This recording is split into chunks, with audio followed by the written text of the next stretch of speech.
Question 3.9 मैं question लिख देता हूं, ये क्वेश्चन रीड कर दो तो काम चल जाएगा। रीड कर दो सर। ठीक है, रीड करके मैं डायग्राम बनाता हूं, रीड करते हुए मैं डायग्राम बनाता हूं। ठीक है, सो क्वेश्चन ये है कि इन मीटर ब्रिज 3.27 मतलब उसने ऊपर में कुछ डायग्राम बनाया, तो मैं यहाँ पे मीटर ब्रिज बना देता हूं वैसा ही जैसे पहले से बनाया था। ये कुछ ऐसा होता था, यहाँ पे नहीं गड़बड़, ये कुछ ऐसा था, यहाँ पे कुछ ऐसा था, यहाँ पे भी कुछ ऐसा था, और सिर्फ मैं वायर बनाऊंगा, बैटरी नहीं बनाऊंगा।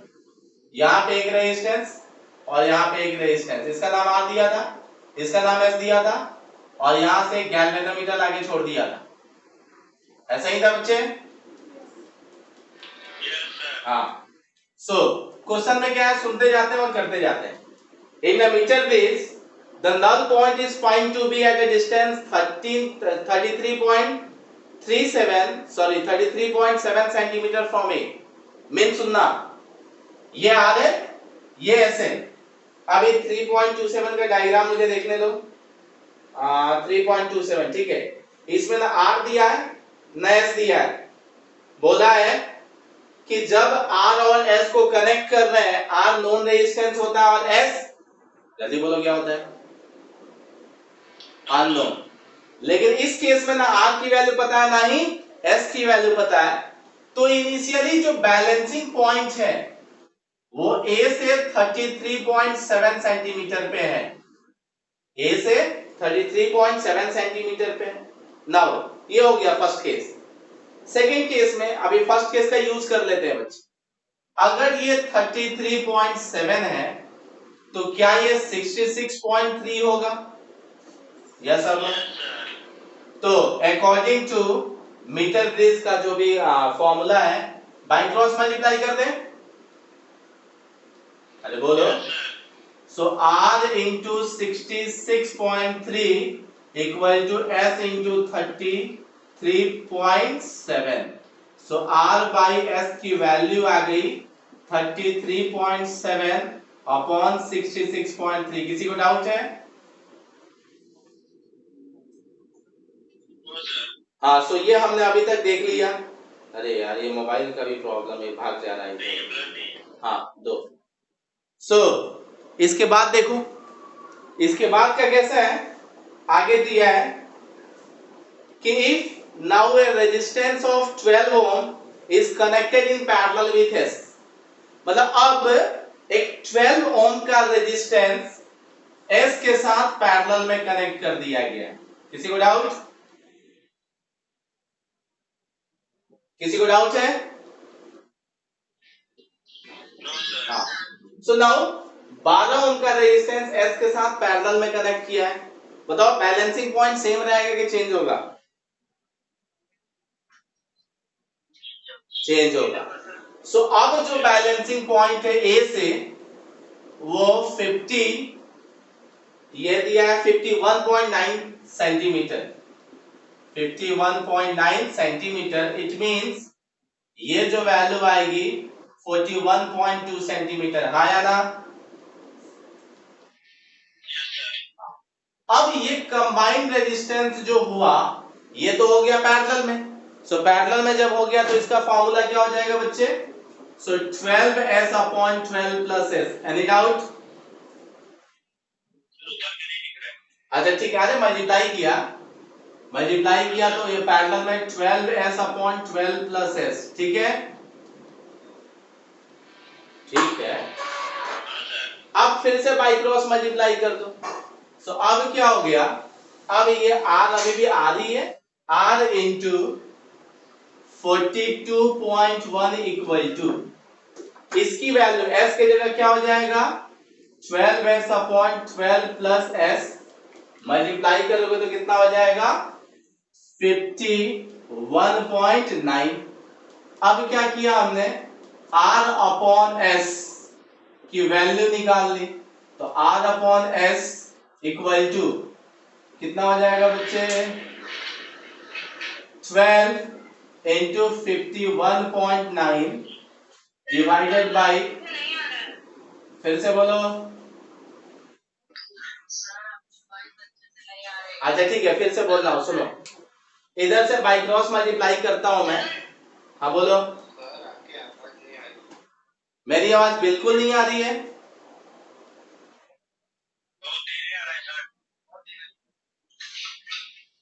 एडजस्टेबल है क्या, देखो तो।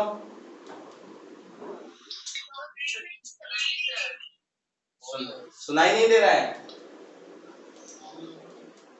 एक काम करो, कितना देर में जूम इंस्टॉल कर सकते हो जिसके पास नहीं है?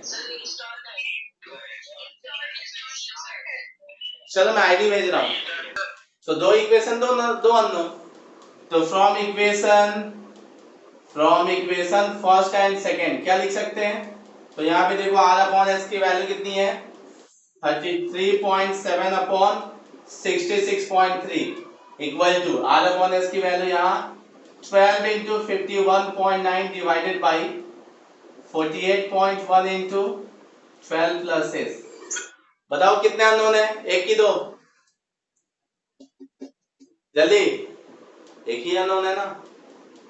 इस पूरे इक्वेशन में कौन अननोन है? सिर्फ s। यस और नो?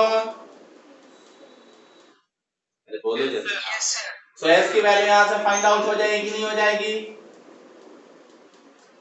हो जाएगी। s की वैल्यू यहां से फाइंड आउट करके यहां पे रख देना, किसकी वैल्यू निकल जाएगी? r की। हमें यही दो वैल्यू फाइंड आउट करना था, r and s। Any doubt?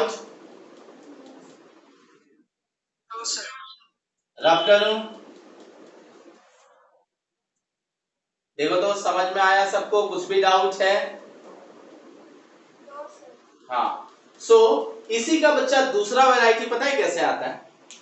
इसके साथ सीरीज या पैरेलल में कर देंगे, या इसके साथ एक सीरीज में करके आता है कि if 12 ohm is connected in series along with S, then find the value of what? R and S। तो कर लोगे या नहीं कर पाओगे? बोलो जल्दी। कर लेंगे सर। पक्का? Yes sir. सो एक काम करता हूं मैं, इसी टाइप का एक क्वेश्चन दे दूं क्या मैं? हाँ सर। Yes sir. दो सर। हाँ तो ठीक है, इसको मैं रब करूं? Yes sir. हाँ सर। ठीक है। सो चलो इसी टाइप का एक सीरीज वाला ना क्वेश्चन मैं दे देता हूं, वो तुम लोग घर से ट्राई करना।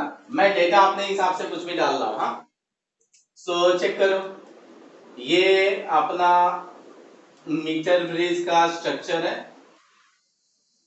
ये कुछ ऐसा रहा, ये पॉइंट ए ले लिया, ये पॉइंट बी ले लिया, यहाँ पे एक रेजिस्टेंस है, यहाँ पे एक रेजिस्टेंस है, ये आर है और ये एस है। बहुत बार क्या करते हैं बच्चे, सुनो, बोलते हैं इसको रिवर्स कर दिया, पहले ये आर था ये एस था, बाद में इसको रिवर्स कर दिया ना, इंटरचेंज कर दिया, तब बैलेंसिंग पॉइंट की वैल्यू क्या होगी? या बैलेंसिंग पॉइंट दे देते हैं तब आर या एस की वैल्यू पूछते हैं। तो टेंशन नहीं लेना है, कुछ भी करो, बाई क्रॉस मल्टीप्लाई करके इक्वल टू कर देना। क्या बोल रहा हूं, पता चल रहा है? Yes sir. ऐसे क्वेश्चन ना बोर्ड में बहुत सारा दिख जाएगा, मैं बोर्ड का क्वेश्चन बैंक ना स्कैन करके डालने वाला हूं, तो उसमें दिख जाएगा कि इंटरचेंज करके भी बोलते हैं। सो इनिशियली मैं दिया यहाँ पे R की वैल्यू 10 ओम फिक्स है, मतलब इसकी वैल्यू गिवन है ऑलरेडी कि R की वैल्यू 10 ओम है। उस टाइम में जब 10 ओम था, क्वेश्चन की भावनाओं को समझना, तब बैलेंसिंग पॉइंट की वैल्यू जो थी, तब बैलेंसिंग पॉइंट की वैल्यू तो निकालनी पड़ेगी, कितनी आएगी? मैं तो कुछ भी अपने मन से दे दूंगा, तो डेटा गलत भी हो सकता है ना। एक सेकेंड रुको, इतना इंटू इतना इक्वल टू इतना इंटू इतना होना चाहिए, नहीं सही है। सो बैलेंसिंग पॉइंट की वैल्यू सपोज 30 सेंटीमीटर थी इनिशियली, जब यहाँ पे इस अननोन वायर का रेजिस्टेंस लगाया तब उसकी वैल्यू कितनी थी? 30 सेंटीमीटर। नाउ इस S के साथ ना एक और रेजिस्टेंस X ओम का रेजिस्टेंस हम सीरीज में डाल दिए। ध्यान से सुनना, इस S के साथ यहां पे कनेक्ट नहीं कर रहा हूं, क्योंकि अलग से दिखा दे रहा हूं। यहां पे इस अननोन रेजिस्टेंस जो पहले से वायर लगाए थे उसके साथ X ओम का रेजिस्टेंस नहीं, थोड़ा सा चेंज करता हूं मैं, कुछ ऐसा कर देता हूं कि हाँ, यहाँ पे 5 ओम का रेजिस्टेंस डाल रहे हैं इसके साथ सीरीज में। सो अब बैलेंसिंग पॉइंट की वैल्यू क्या होगी, निकाल पाओगे क्या? यस और नो? Yes sir. क्या था इसमें कि जब 10 ओम का रेजिस्टेंस था, यहाँ पे एक अननोन रेजिस्टेंस था, तब बैलेंसिंग पॉइंट की वैल्यू 30 सेंटीमीटर थी। बाद में इस एस जो भी वायर था उसके साथ 5 ओम का रेजिस्टेंस सीरीज में डाल दिया, तो अब जो होगा बैलेंसिंग पॉइंट का नाम दे दिया एल डैश। पहले से एल है, अभी उसका नाम दे दिया L dash. So what is the value of new balancing length? ठीक है, निकाल लोगे? जल्दी बोलो सब एक साथ। हाँ, सो कोई एक अननोन करके ना अगर बैलेंसिंग लेंथ देता तो इसकी वैल्यू पूछता, इसकी वैल्यू, या किसी एक की वैल्यू पूछता, ऐसे कुछ भी दे सकता है वो। तो इसमें कोई भी कंफ्यूजन नहीं होना चाहिए, बस जो भी करना है क्रॉस मल्टीप्लिकेशन करना है। ये वाला फॉर्मूला याद रखोगे ना, S equal to R into 100 minus L upon L। तो इस फॉर्मूला तो सही है, लेकिन गड़बड़ क्या होता है ना कि जब इंटरचेंज कर दिया ना तब दिक्कत हो जाती है। तो तुम याद रखना, बाई क्रॉस मल्टीप्लाई क्या करना है, सेम सेम करना। ठीक है, ठीक है बच्चे? Yes sir. रब किया जाए, रब किया जाए। Yes sir. तो चलो हेडिंग दो, हेडिंग दो जल्दी, इलेक्ट्रिकल एनर्जी एंड पावर। और मुझे लगता है कि मीटर ब्रिज और व्हीटस्टोन ब्रिज के किसी भी क्वेश्चन में शायद अब डाउट नहीं होनी चाहिए और गलती नहीं होनी चाहिए। ठीक है, बोलो। Yes sir. So heading is electrical energy and power. So ध्यान से सुनना, इलेक्ट्रिकल एनर्जी एंड पावर कैसे क्या होता है। ये लिया एक रेजिस्टेंस, और रेजिस्टेंस जब भी बनाते हैं तो हम सिलिंड्रिकल फॉर्म में जनरली दिखाते हैं। ये रहा इसका दो एंड, एक एंड ले लिया ए, दूसरा एंड ले लिया बी। यहां पे लगा दिया बैटरी इनके बीच में, यहां पे क्या लगा दिया, बैटरी। किधर से किधर करंट फ्लो होता है बच्चे, जल्दी, पॉजिटिव टू नेगेटिव। ए का पोटेंशियल ले लिया वीए, बी का पोटेंशियल ले लिया VB, which is at high potential, of course A is at high potential, मतलब ये V ले लिया, VA इज ग्रेटर देन क्या हो गया, VB। अब सोचो, हम पॉजिटिव चार्ज को रेफरेंस लेके दिखाते हैं, इसमें बहुत सारे पॉजिटिव भी चार्ज पार्टिकल्स होते हैं और नेगेटिव भी। मैं एक एक दिखा रहा हूं, प्लस इधर जाता है, माइनस इधर आता है, किसी को प्रॉब्लम नहीं है ना इसमें? आया ना? नहीं सर। जनरली प्लस नहीं जाता है, बट जाना हुआ हम प्लस को ही भगाते हैं ना, करंट का डायरेक्शन प्लस टू माइनस ही ले रहे हैं, इसके लिए कर रहा हूं। सो हाई पोटेंशियल पे एंड ये बी लो पोटेंशियल पे। मतलब पोटेंशियल एनर्जी अगर ए पॉइंट का देखते हैं, अगर ये चार्ज क्यू है, अगर ये चार्ज क्यू है, ये भी चार्ज क्यू है, तब पोटेंशियल एनर्जी का फॉर्मूला क्यू इंटू बी, याद आ रहा है? हाँ, very good. So U at A is greater than U at B। कोई डाउट हुआ? बोलो। No sir, very good. Change of potential energy की वैल्यू पॉजिटिव की नेगेटिव, जल्दी। चेंज ऑफ पोटेंशियल एनर्जी की वैल्यू, फाइनल माइनस क्या होता है बच्चे, इनिशियल। सही है, तो UB माइनस क्या लिखेंगे, UA। यस और नो? Yes sir. सो क्या minus of Q into delta V लिख सकते हैं? नहीं, माइनस की प्लस में, हाँ नहीं सॉरी, प्लस में ही होगा ना, फाइनल माइनस इनिशियल नहीं, फाइनल लो पोटेंशियल पे। So minus of Q into delta V लिख सकते हैं बच्चे? अरे बोलो, माइनस क्यों किया, क्योंकि ये निगेटिव आने वाला है, ठीक है। Yes, sir. सो ये डेल्टा यू की जो वैल्यू आई, ये लेस देन 0 आई कि ग्रेटर देन 0 आई? तो आंसर है लेस देन 0 आई। किसी को डाउट? No, sir. अब जो डेल्टा यू की वैल्यू है minus of Q into delta we, minus of Q into delta we, एक हाई है और दूसरा क्या है बच्चे? लो है, ठीक है। सो अब ध्यान से सुनना, Q का फॉर्मूला I इंटू टी हमने पहले से देखा था। अगर डेल्टा टी टाइम इंटरवल में करंट की बात करें, in time interval delta T अगर बात करें तो क्या Q equal to I into delta T लिख सकते हैं क्या? हाँ या ना? बोलो, लिख सकते हैं क्या? अगर लिख सकते हैं सो डेल्टा यू की वैल्यू क्या होगी बच्चे? Minus of I into delta T, और ये change in potential A and B का जो है क्या V के इक्वल टू होगा? ध्यान से देखो इधर,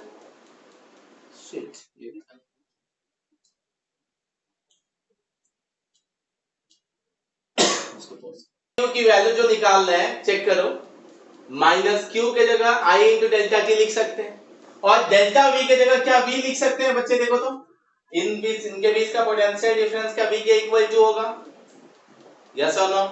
Sir, voice नहीं आ रही. वॉइस नहीं आ रही? Voice नहीं आ रही. एक सेकंड रुको। Mute हो गया उसका. हाँ अभी अभी आ रही है, अभी आ रही है। हाँ Yes, sir. सो डेल्टा यू की वैल्यू माइनस आई इंटू डेल्टा टी इंटू क्या हो गया? V हो गया, क्योंकि यहां से इन दोनों के बीच का पोटेंशियल डिफरेंस क्या है? V है। किसी को कुछ भी डाउट? नहीं है सर. सो डेल्टा यू की value V I delta T, ये हो गया change of potential energy between two terminals A and B, between two terminals A and B। अब ध्यान से सोचें, हम किस टॉपिक पे हैं? तो इलेक्ट्रिकल एनर्जी और दूसरा क्या है? पावर। इलेक्ट्रिकल एनर्जी और दूसरा क्या है बच्चे? पावर। तो ध्यान से सुनो, इसके पास कुछ ना कुछ एनर्जी आई, इसके पास कुछ ना कुछ एनर्जी आई।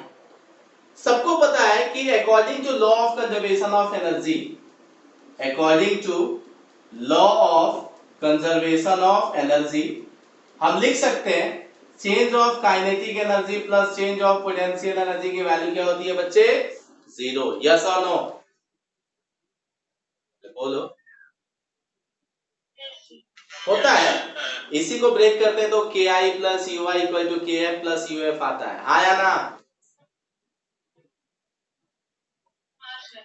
सो डेल्टा k की वैल्यू क्या माइनस ऑफ डेल्टा u लिख सकते हैं? आंसर है हाँ। What is the value of minus delta u? So minus delta u की वैल्यू है minus V I into delta T. So delta k equal to आ गया V I into delta T. यहां तक शायद किसी को भी प्रॉब्लम नहीं है, ठीक है? ठीक है, हाँ। अब ये काइनेटिक एनर्जी किसको मिला?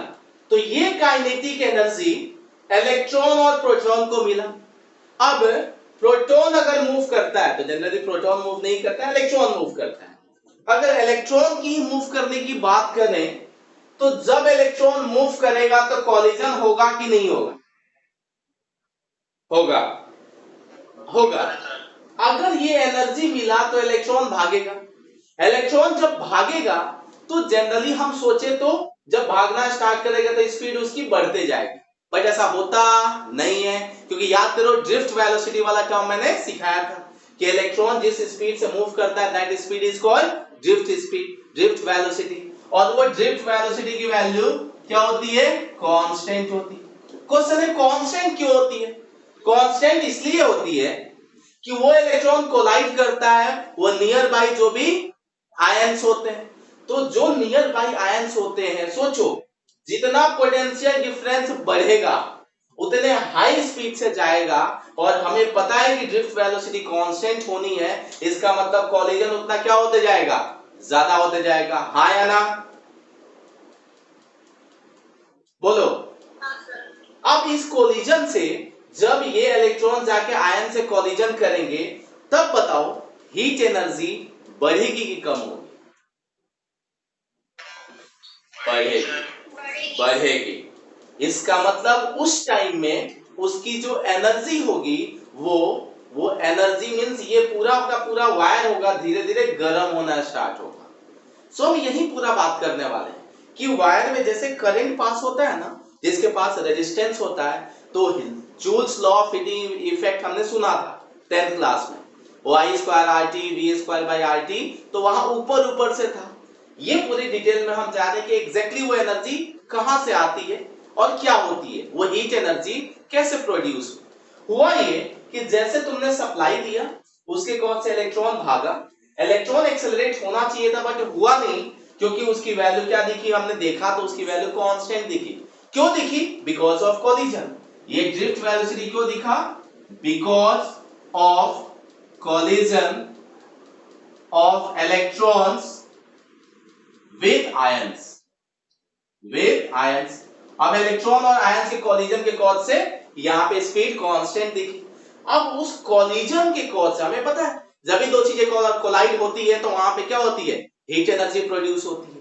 उसी हीट एनर्जी के कॉज से ये वायर धीरे धीरे क्या होता है, गर्म होने लगता है। इसका मतलब इसमें हीट एनर्जी डेवलप्ड हो जाता है।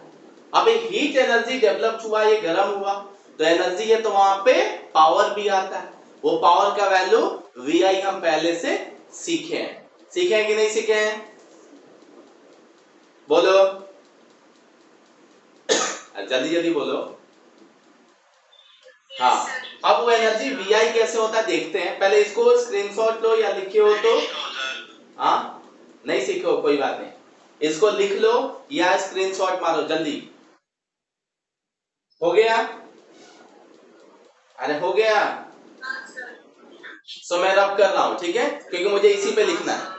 हाँ, सो क्या पता चला यहाँ पे कि जब कोलिजन हुआ तो उस टाइम में वहां पे इसी रेजिस्टेंस के अंदर ये कंडक्टर जिसके पास रेजिस्टेंस है, कौन सी एनर्जी डेवलप हुई, हीट एनर्जी।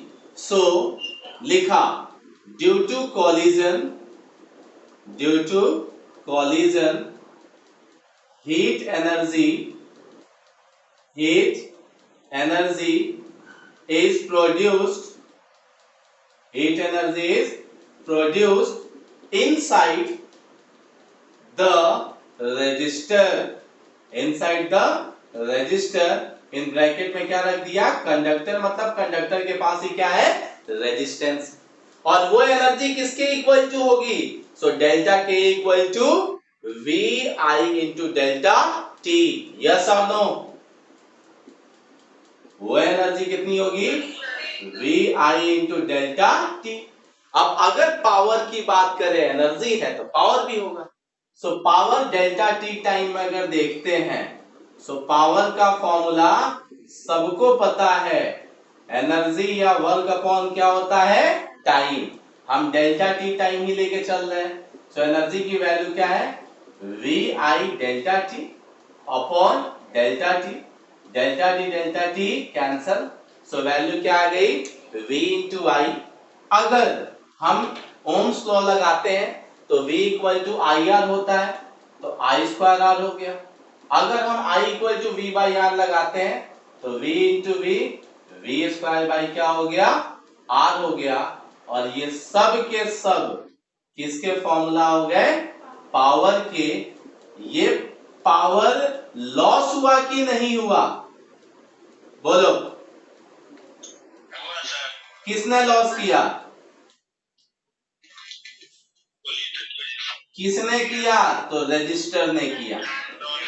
हाँ, रजिस्टर ने किया, मतलब इस रजिस्टर में कोलिजन के कॉज से हुआ, लेकिन इस रजिस्टर में जो पावर लॉस हुआ उसका वैल्यू V इंटू आई स्क्वायर R या V स्क्वायर बाई R, ये हुआ पावर का फॉर्मूला। इसी को इलेक्ट्रिकल पावर भी बोलते हैं। So that is the power stored या लॉस इनसाइड द रजिस्टर। इसी को पावर डिसिपेटेड भी बोलते हैं, कि मतलब डिसिपेट हुआ, हमने दिया था उसको लेकिन उसने लॉस कर दिया, किसके फॉर्म में, तो हीट एनर्जी के फॉर्म में।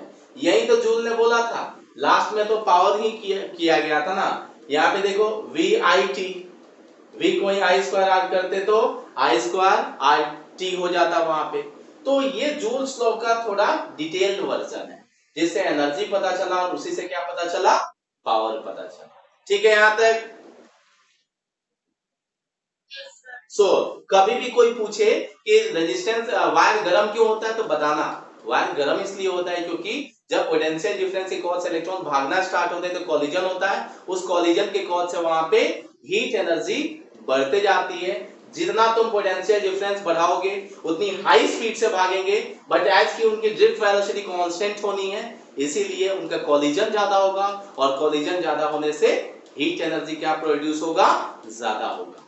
तो जिस वे में एक वायर फ्लो ऑफ करंट को रेजिस्ट करता है बिकॉज ऑफ कॉलिजन, रेजिस्टेंस वैसे ही मैंने समझाया था कि कॉलिजन करने से वो रेजिस्ट के फॉर्म में हम उसी को दिखा देते हैं, दैट इज कॉल्ड रेजिस्टेंस। वैसे ही वहां पे क्या जनरेट होता है, एनर्जी, हीट एनर्जी, एंड उसी से क्या डेवलप होता है उसके अंदर, power. So power loss inside the resistance की value vi i square r and v square by r। ये कब, कैसे, कहां यूज होता है, तीनों के फॉर्मूला अलग अलग केसेस में यूज होते हैं, ये क्वेश्चन से मैं समझाऊंगा। थ्योरेटिकल पार्ट में यही मुझे सिखाना था। यहां तक किसी को डाउट है? अब क्वेश्चन ये है कि ठीक है, इसके पास काइनेटिक एनर्जी आया, काइनेटिक एनर्जी क्यों आया, बोलो। Because of potential difference. Potential difference कहां से है, बिकॉज ऑफ बैटरी, और बैटरी का स्ट्रक्चर अब बना देते हैं। सो बैटरी में क्या होते हैं बच्चे, अब आते हैं सेल के अबाउट। इसका मतलब ये जो बैटरी होता है, इस बैटरी में केमिकल एनर्जी प्रोड्यूस हुई होगी। यहां ये बैटरी ने क्या किया होगा, केमिकल एनर्जी प्रोड्यूस किया होगा, वही केमिकल एनर्जी से इलेक्ट्रिकल एनर्जी प्रोड्यूस हुई। ऐसा ही होता है ना। इसको बोलते हैं इलेक्ट्रोड्स, एक पॉजिटिव और एक नेगेटिव। इसको बोलेंगे पॉजिटिव इलेक्ट्रोड, इसको क्या बोलेंगे, नेगेटिव इलेक्ट्रोड, और इसको क्या बोलते हैं, इलेक्ट्रोलाइट। यस और नो, अरे जल्दी जल्दी बोलो।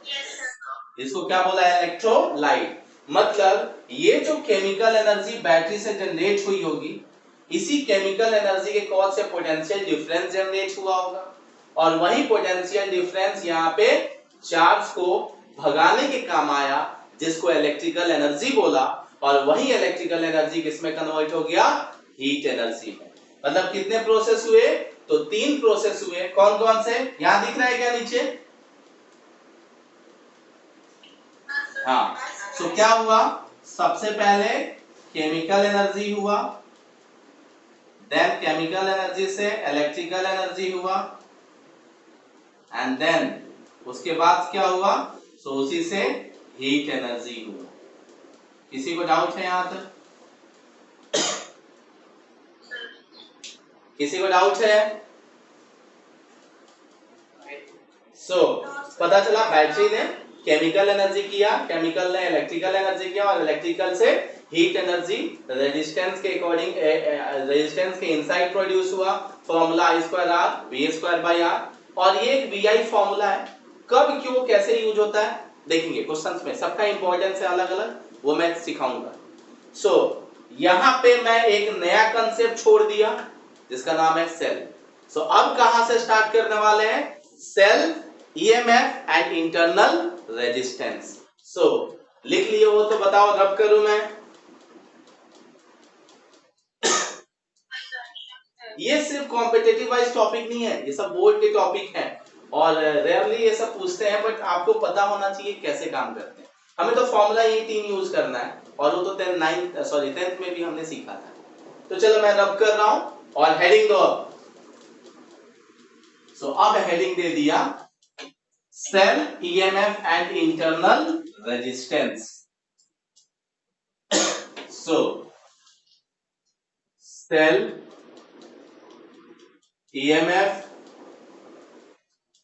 and internal resistance.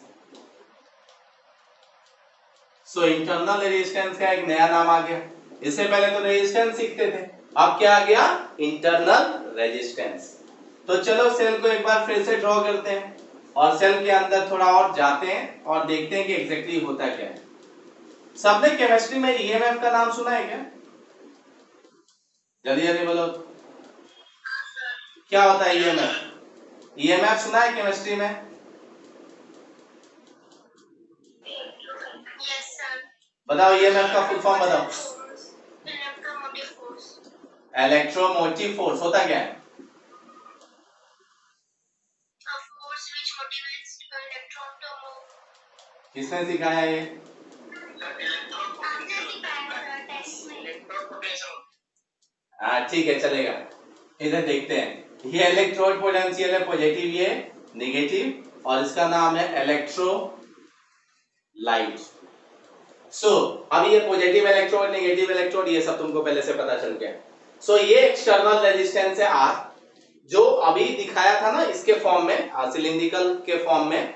मैं यहाँ पे एक्सटर्नल रेजिस्टेंस R दिखा दिया डायरेक्ट फॉर्म में। अब सबसे पहले सेल के पास क्या होते हैं बच्चे? तो सेल कंसिस्टिंग ऑफ व्हाट?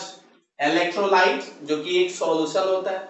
इसके अबाउट एक्सपेरिमेंट भी है हमारा, जिसमें डेनियल सेल, लेकेलेंचे सेल आता है। मैं भी थोड़ा बहुत सिखाऊंगा बाद में। आप पढ़ा है तो अच्छी बात है, तो बताना अभी मेरे को, मैं पूछूंगा तो। सो यहाँ इलेक्ट्रोलाइट होता है, देन ये इलेक्ट्रोड्स होता है, ये पूरा सेल है। अब थोड़ा बात करते हैं ईएमएफ की, ध्यान से सुनना। ईएमएफ होता क्या है? तो ईएमएफ का फॉर्मूला उस बच्ची ने बोला, electro, M for motive and F मतलब फोर्स। इसको डिफाइन करें तो पता है, अगर जनरल वे में डिफाइन करें तो force which motivate, M motive मतलब motivate, force which motivate electron to move is called EMF. बहुत ही सिंपल वे में सोचे तो क्या है ये? Force which motivates electron to move is called EMF. ये 10th क्लास में इसका फुल फॉर्म एग्जैक्टली ऐसे ही डिफाइन किया गया था। इसके अदर भी बहुत सारे काम होते हैं, बहुत सारे डेफिनेशंस हैं, बट बेसिक डेफिनेशंस ऐसे ही बोल सकते हैं कि force which motivates electron to move. It is not a kind of force, ये पावर के तरह है जो कि फोर्स करता है उसको भागने के लिए, इसीलिए इसका नाम रखा गया इलेक्ट्रोमोटिव फोर्स। अब ध्यान से सुनना, केमिस्ट्री में तुम लोग सीख चुके हो, उसी को फिजिक्स में देखते हैं। इलेक्ट्रॉन किधर से किधर जाता है बच्चे? जल्दी बोलो। Negative to positive. So let यहां से एक इलेक्ट्रॉन जो है ना, इलेक्ट्रॉन जो है यहां से निकला, ये नेगेटिव से पॉजिटिव आया, यहां पे आया, इलेक्ट्रॉन आके एक्यूमुलेट कहां पे हो गया? यहां पे इलेक्ट्रॉन आके ऐसे गया और आके यहां पे एक्यूमुलेट हो गया। सोचो यहां पे 100 इलेक्ट्रॉन्स थे, सपोज यहां पे 100 इलेक्ट्रॉन्स थे, ये 100 इलेक्ट्रॉन को ये इलेक्ट्रोड ने अट्रैक्ट किया और नेगेटिव, इसका नेगेटिव पोटेंशियल से होते होते आगे। अब सोचो कि सारे इलेक्ट्रॉन अगर पॉजिटिव पे जाके रुक गए तो क्या इलेक्ट्रॉन की कंटिन्यूटी मेंटेन हुई या रुक गई? रुक गई। तो क्या करंट का फ्लो होगा फिर? नहीं होगा। इसका मतलब कोई ऐसा एनर्जी होना चाहिए या फोर्स होना चाहिए, कुछ भी एक एक्सटर्नल एजेंट होना चाहिए जो इस इलेक्ट्रॉन को हाई पोटेंशियल से low potential inside the cell लेके जाए। यस और नो? Yes. उसी का नाम, उसी क्वांटिटी, उसी एक्सटर्नल एजेंट का नाम है ईएमएफ। ईएमएफ एग्जैक्टली क्या है कि EMF is electromotive force. Exactly क्या होता है कि इसको कैसे डिफाइन करेंगे? Work done to bring an electron, work done to bring an electron from a high potential to low potential inside the cell. Inside the cell is called electromotive force. फिर से work done to bring electrons from a high potential to low potential inside the cell. आपसे पता नहीं chemistry में शायद तुमने सीखा होगा, इलेक्ट्रॉन जो मूव करता है सेल के बाहर में लो पोटेंशियल जो किधर जाता है हाई पोटेंशियल, लेकिन सेल के अंदर में इलेक्ट्रॉन किधर से किधर मूव करता है from high potential to low potential. और ये काम कौन करता है? तो यही हमारा ईएमएफ काम करता है। तो ईएमएफ को और अच्छे वे से कैसे डिफाइन कर सकते हैं? सो ईएमएफ को हम डिफाइन कर ले रहे हैं, work done to bring electrons या an electron from high potential to low potential inside the cell. Compulsory word use करना है, inside the cell is called electromotive force या EMF। तो एक तो ये फुल फॉर्म वाइज सीखे हो, हमारे ये में एग्जैक्टली यहाँ पे क्या कर रहा है ईएमएफ इलेक्ट्रॉन को पकड़ के हाई पोटेंशियल जो लो पोटेंशियल लेके जा रहा है, जिसके कॉज से करंट की कंटिन्यूटी क्या हो रही है? मेंटेन हो रही है। किसी को डाउट हुआ? अब सोचो, ये जब जा रहा है ये इलेक्ट्रॉन सेल के अंदर, पहली चीज फिट किया, इलेक्ट्रॉन हमेशा सेल के बाहर में low potential to high potential जाता है, सेल के अंदर में high potential to low potential जाता है। यहां तक फिट हुआ? यस और नो? Yes sir. अब सोचो इलेक्ट्रॉन जा किधर से रहा है? मतलब अरे सेल के बाहर मतलब ये एक्सटर्नली बैटरी देखा है ना, घर में बल्ब वगैरह चलाते हैं ना, तो वो सेल बल्ब जो हो गया सेल के बाहर हो गया, ठीक है? अरे हाँ या ना, समझा? हाँ। सो अब थोड़ा कंसंट्रेट करो, ये इलेक्ट्रॉन सेल के अंदर में किस रास्ते से जा रहा है? हवा में जा रहा है कि लिक्विड में जा रहा है? जल्दी, लिक्विड में, and that liquid is called electrolyte. अब सोचो इलेक्ट्रोलाइट भी जो है उसके अंदर भी पार्टिकल्स है कि नहीं है? है। अब इलेक्ट्रॉन जब जाएगा तो उसको अपोज करेंगे कि नहीं करेंगे? करेंगे। इसका मतलब अपोज जैसे किया, इसका मतलब रेजिस्ट किया, और अगर रेजिस्ट किया इसका मतलब उसी रेजिस्ट को क्या रेजिस्टेंस नाम दे सकते हैं? आया ना? अब वो रेजिस्टेंस अंदर है कि बाहर है? तो आंसर है अंदर। हम बाहर से कुछ नहीं कर रहे, वो सब कुछ अंदर ही कर रहा है। तो यही इलेक्ट्रोलाइट जितना रेजिस्टेंस ऑफर करता है उसी को हम नाम देते हैं इंटरनल रेजिस्टेंस। सही है? सो यहां पे एक टॉपिक आ गया, उसका नाम क्या दिया गया? Internal resistance. हमेशा उसको स्मॉल आर से डिनोट करेंगे, हमेशा इंटरनल रेजिस्टेंस को स्मॉल आर से डिनोट करेंगे। क्या होता है? तो the resistance offered by the electrolyte the resistance offered by the electrolyte inside the cell is called small r। भावना को समझ जाना, स्मॉल r मतलब इंटरनल रेजिस्टेंस। इसका मतलब ये पता चला कि सेल के पास ये जितना काम करते हैं, सुनना ध्यान से, सेल के पास जितना काम करते हैं, काम जितना कर रहे हैं, क्या वो पोटेंशियल डिफरेंस के इक्वल टू होगा? मतलब Q into V के इक्वल टू होगा? हाँ या ना? आए जल्दी बोलो। अब सोचो, यहां से यहां जाने में 100 जूल लग रहा है, यहां से यहां जाने में 100 जूल लग रहा है, तो यहां से यहां आने में भी कितना जूल लगेगा? अरे बोलो। बाहर से जा रहे हैं 100 जूल, तो अंदर से आने में भी कितना लगेगा?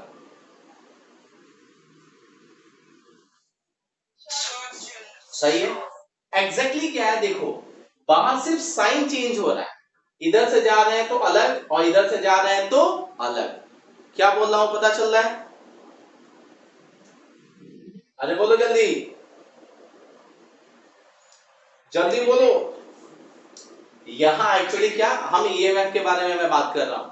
ईएमएफ क्या है, यहां से यहां तक वर्क डन इस इलेक्ट्रॉन को ले जाने में जितना है उसी को हमने क्या नाम दिया, ईएमएफ डाला। अब एग्जैक्टली उस ईएमएफ को कैसे डिफाइन करोगे, वर्क को कैसे डिफाइन करोगे? तो वर्क का फॉर्मूला चेंज ऑफ पोटेंशियल तो लेना पड़ेगा ना, Q into delta V। Yes और नो? अरे बोलो जल्दी। अरे एनर्जी का फॉर्मूला Q इनटू V था, चेंज ऑफ एनर्जी का formula Q into delta V था। अरे हाँ या ना? क्या हो गया, फिर से करें? हाँ ठीक है। सो चलो मैं क्या बोल रहा हूं, एनर्जी का फॉर्मूला Q इनटू V होता है, सो चेंज ऑफ एनर्जी का formula Q into delta V।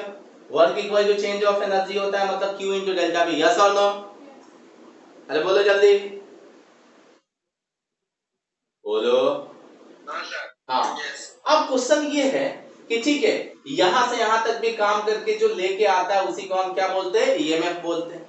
अब सुनना ध्यान से, बाहर से जितना एनर्जी यूज हुआ अंदर में भी इसका भी पोटेंशियल डिफरेंस सेम होना चाहिए था। यस और नो? बोलो। अरे इलेक्ट्रॉन को लो पोटेंशियल से हाई पोटेंशियल में जितना एनर्जी की जरूरत थी लाने में, क्या उतना ही इलेक्ट्रॉन को high potential to low potential inside the cell ले जाने में एनर्जी की जरूरत है? यस और नो?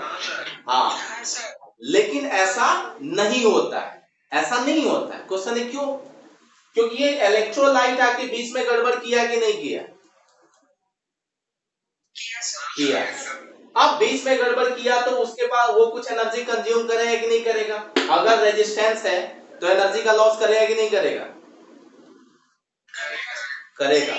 तो क्या बाहर वाला पोटेंशियल डिफरेंस, अब पोटेंशियल डिफरेंस के टर्म में बात करो, बाहर वाला पोटेंशियल डिफरेंस और अंदर वाला जो पोटेंशियल डिफरेंस जो लेके जा रहा था उसका नाम हमने ईएमएफ रखा था, क्या दोनों सेम रहा कि अलग अलग रहा? अलग अलग। ये प्लस और माइनस का पोटेंशियल डिफरेंस का नाम दे दिया डेल्टा V। देखो दोनों का यूनिट सेम है, दोनों है वोल्टेज ही, ईएमएफ भी वोल्टेज है, इसका ऐसा यूनिट भी वोल्ट ही हो रहा है। एग्जैक्टली पोटेंशियल का डेफिनेशन क्या था भाई, work done to bring a charge, work done to bring a charge, उसी को तो बोलते थे हम पोटेंशियल डिफरेंस या पोटेंशियल या वोल्टेज, वैसा ही डेफिनेशन है। लेकिन ये इनसाइड द सेल लेके जा रहा है from high potential to low potential. अब हमें ये देखना था कि क्या ये इनके बीच का पोटेंशियल डिफरेंस डेल्टा V क्या ईएमएफ E के बराबर है क्या? इसका ईएमएफ का सिंबल होता है, ऐसा लिखते हैं, ईएमएफ का जो सिंबल है ना, ईएमएफ, बुक में E लिखते हैं बट तुम E मत लिखना, तुम ये C लिख के बीच में कट कर देना, ठीक है? इसलिए क्योंकि हमें ना इस चैप्टर में इलेक्ट्रिक फील्ड भी यूज करना होता है, तो तुमको E ही इलेक्ट्रिक फील्ड दिखेगा और E ही तुमको ईएमएफ दिखेगा, तो तुम ऐसे सिंबल यूज करना ईएमएफ के लिए, ठीक है बच्चे? यस और नो? हाँ, तो ये वाला डेफिनेशन अगर हो गया तो मैं रब करूं, डेफिनेशन हो गया तो मैं रब करूं, हाँ, सो इसको मैं रब करता हूं, ठीक है? सो हाँ होगी, देखो इधर। सो हम ध्यान से ये देखें कि डेल्टा V जो पोटेंशियल डिफरेंस बिटवीन इलेक्ट्रोड्स है और ये ईएमएफ जिसका नाम मैंने E से डिनोट किया, रीड मैं E करूंगा, ये दोनों सेम नहीं रहा। क्यों सेम नहीं रहा? क्योंकि यहां से यहां तक ये आ रहा है, इसके अपोज करने के बाद भी आ रहा है, इसका मतलब दोनों बार एनर्जी सेम खर्च नहीं हो रही होगी, अलग अलग हो रही होगी, इसका मतलब दोनों का पोटेंशियल भी क्या हो गया? अरे बोल भाई अब क्या हुआ, बोलो क्या हुआ? अरे सुनाई दे रहा है? अभी भी सुना जा रहा है और जाता भी है, तो यहां से यहां तक इसके रजिस्ट करने के बाद भी अगर लेके आ रहे हैं, इसका मतलब इसका एनर्जी कुछ और होगा और उसका एनर्जी कुछ और होगा। तो इसी का जब इस सेल का स्ट्रक्चर बनाया गया, तो इस सेल में आया एक पोटेंशियल डिफरेंस। इस सेल में क्या आया? एक पोटेंशियल डिफरेंस इनके बीच। और ये जो टर्म है, ये जो ऑफर कर रहा है, उसका नाम क्या है बच्चे? Resistance. And that is called internal resistance. That is called internal resistance. अब ये दो टर्मिनल था, एक ए और दूसरा बी। हम ए से बी के बीच का जब हम एक सिंबल बनाना चाहें, इनसाइड सेल के बारे में बात कर रहे हैं, ए से बी के बीच में जब इसका एक सिंबल बनाने गए, तो उसमें क्या दिखा? एक पोटेंशियल डिफरेंस दिखा, एक बड़ा डंडी और एक छोटा डंडी दिखा दिया। और ये जो इलेक्ट्रोलाइट ऑफर कर रहा है इंटरनल रेजिस्टेंस, जिसको स्मॉल आर से डिनोट किया, वो भी दिखा दिया। तो ये हो गया ईएमएफ, ये हो गया आर, ये पॉइंट ए हो गया और ये पॉइंट बी हो गया। ए से बी तक के बीच का जो डिफरेंस रहा पोटेंशियल का, उसका नाम दे दिया डेल्टा वी। क्या देखो तो डेल्टा वी क्या ई के बराबर है या अलग है? जल्दी बताओ, बोलो बच्चे, सुनाई दे रहा है? क्या डेल्टा वी ई के बराबर है कि अलग है? बराबर है। हाँ, अरे कैसे बराबर है? आर भी तो है उधर, आर है कि नहीं है? अलग अलग है। अब सुनना, अलग अलग होगा। लैब में हमारे पास वोल्ट मीटर है कि नहीं है? जल्दी बोलो। है। फिर भी पोटेंशियोमीटर बनाया गया। अब क्वेश्चन है, वोल्ट मीटर हमारे पास था तो पोटेंशियोमीटर क्यों बनाया गया? क्योंकि वोल्ट मीटर दो पॉइंट के बीच का पोटेंशियल डिफरेंस बताता है। मतलब ए और बी के बीच का जो पोटेंशियल डिफरेंस बताता है, दो टर्मिनल के बीच का, उसको बोलते हैं वोल्ट मीटर। और जो सिर्फ ईएमएफ को बताता है, उसको बोलते हैं पोटेंशियोमीटर। क्या बोला, पता चला? Yes sir. आप पूरे में भाषण में देखो, मुझे इतना ही दिखाना था कि ये ए से बी के बीच का जो पोटेंशियल डिफरेंस है, वो ईएमएफ के बराबर नहीं होगा। ईएमएफ के बराबर तब होता जब ये रेजिस्ट ऑफर, मतलब ये जो रेजिस्टेंस ऑफर कर रहा है, वो रेजिस्टेंस ऑफर नहीं करता, तब डेल्टा वी की वैल्यू इस ईएमएफ के क्या होती? बराबर होती। बट जैसा कि जब ये लेके गया इलेक्ट्रॉन को, तो इसने रेजिस्ट किया, रेजिस्टेंस ऑफर किया, मतलब एनर्जी का लॉस हुआ। अगर एनर्जी का लॉस हुआ तो इनके बीच की जो एनर्जी है और इसके बीच की एनर्जी है, वो एनर्जी सेम है, लेकिन ईएमएफ के टर्म में अगर देखें तो ईएमएफ अलग है, क्योंकि इसकी एनर्जी और ईएमएफ वाली जो एनर्जी है, उसकी एनर्जी दोनों मिला के ए और बी के एनर्जी के इक्वल टू होनी चाहिए। आया ना? ये जो ईएमएफ जो लेके जा रहा है, उसका सिंबल भाई बैटरी ही है, प्लस एक बड़ा वाला डंडी, एक छोटा वाला डंडी, उसका नाम दे दिया ई, ईएमएफ है। और ये इलेक्ट्रोलाइट जितना रेजिस्ट ऑफर किया, जितना रेजिस्ट किया, जितना रेजिस्टेंस ऑफर किया, उसका नाम क्या दे दिया? Small R. ठीक है यहां तक? डेल्टा वी को ही हम V लिख सकते हैं, डेल्टा वी को ही हम V लिख सकते हैं। और ये V और E दोनों अलग अलग टर्म है। V है potential difference between two terminal and E है EMF of the cell. V delta V या V क्या है? Potential difference, P dot D potential difference between two terminals, between two terminals. And what is E? E is called EMF of the cell. And what is a small r? So a small r is internal resistance of the cell. यहाँ तक doubt है? बोलो। अब हाँ बोलो, क्या doubt है? बोलो। हाँ, सो अब देखना ध्यान से, इसका रिलेशन क्या है? करंट किधर से किधर जाने वाला है बताओ तो? करंट किधर से किधर जाने वाला है? High to low. तो this one is the direction of current, this one is direction of current. तो देखो करंट ऐसे ही जा रहा है ना बच्चे, आई। अगर ये पूरा स्ट्रक्चर बना है डॉटेड डॉटेड, मुझे जरूरत नहीं है यहां बनाने की, तो कुछ ऐसा ही है ना।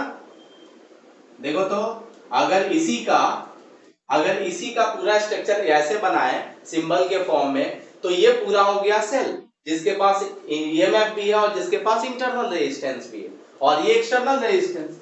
तो करंट कैसे फ्लो होता, तो प्लस टू माइनस जाता। अब हम कॉन्सेंट्रेट ऊपर नहीं, इस पे कर रहे हैं। What is the value of delta P? अगर करंट ऐसे जाता तो करंट जिधर जाता है पहला टर्मिनल प्लस दूसरा टर्मिनल माइनस, तो potential difference between A and B, इसी का नाम हमने V रखा। इक्वल टू क्या लिख सकते हैं, तो पोटेंशियल डिफरेंस निकालने सिखाया है, जिसके बीच निकालना है वहां से वहां तक चले जाओ। तो जैसे क्या पहले क्या मिला बोलो, प्लस, तो प्लस E, उसके बाद गया तो क्या मिला, माइनस I इंटू R। सो पता चला V इक्वल टू क्या हो गया, E minus I into R। क्या V और E सेम दिख रहा है या अलग अलग दिख रहा है? अलग अलग। मैथमेटिकल एक्सप्रेशन कैसे लिखा समझ में आया? जल्दी बोलो सब। V क्या है यहाँ पे, potential difference between two terminals.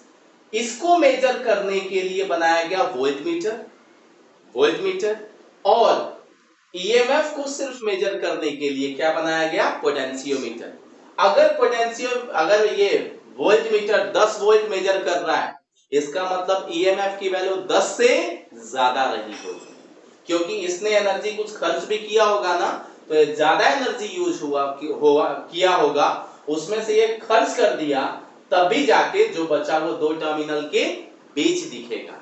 अगर ये 11 जूल खर्च किया तो 1 जूल इसने ये रजिस्ट करके खत्म कर दिया, तो इसमें टोटल दो टर्मिनल के बीच कितना दिखेगा, तो 10 जूल दिखेगा। आया कि नहीं आया? अरे आया ना।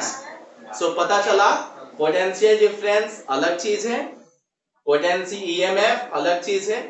इसको potential difference between two terminal या वोल्टेज को मेजर करने के लिए वोल्टमीटर बनाया गया, एंड ईएमएफ को मेजर करने के लिए क्या बनाया गया, पोटेंशियोमीटर।